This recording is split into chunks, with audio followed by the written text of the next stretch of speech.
the anatomy of a champion. Let's go to discipline. So a lot of people see discipline and commitment as synonymous. I want us to kind of separate this. And here's a quote from Zig Ziglar. It was character that got us out of bed, commitment that moved us to action, and discipline that kept us going. So think of commitment as like, I'm going to be committed to this goal. Discipline is that standard in which you're living, the new life standard. So discipline is so much more than just motivation. Discipline is that setting purposeful intention each day. Now, a lot of athletes, when they hear discipline, your kids probably as well, see it as punishment or it's obedience or compliance. I don't think of discipline in that way. I think of discipline as a form of love. If I'm going to be a disciplined coach, it's a way that I can love myself. I'm a disciplined person. When Laura went through her weight loss journey and she was disciplined, remember her commitment is I want to lose weight. Discipline is like my actionable steps every day. It was a form of love for herself. It's not a form of punishment. When you shift discipline as love or opportunity rather than punishment, wonderful things happen.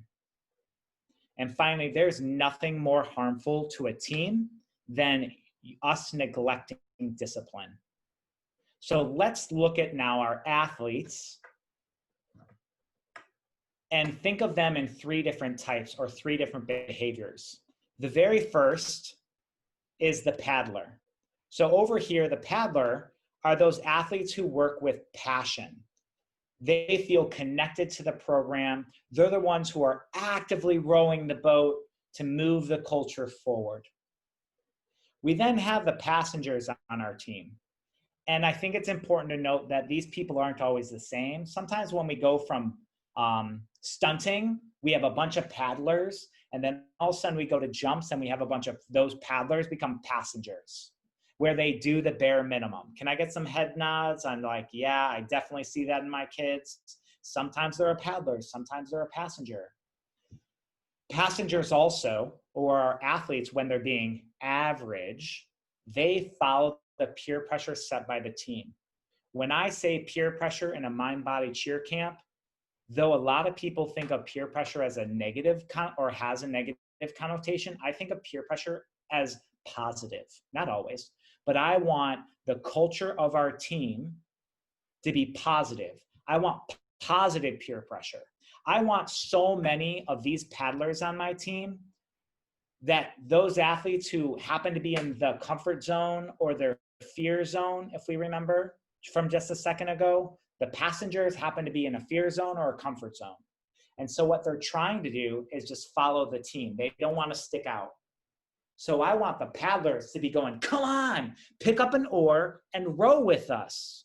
And I want it to be cool on the team to pick up that oar and row.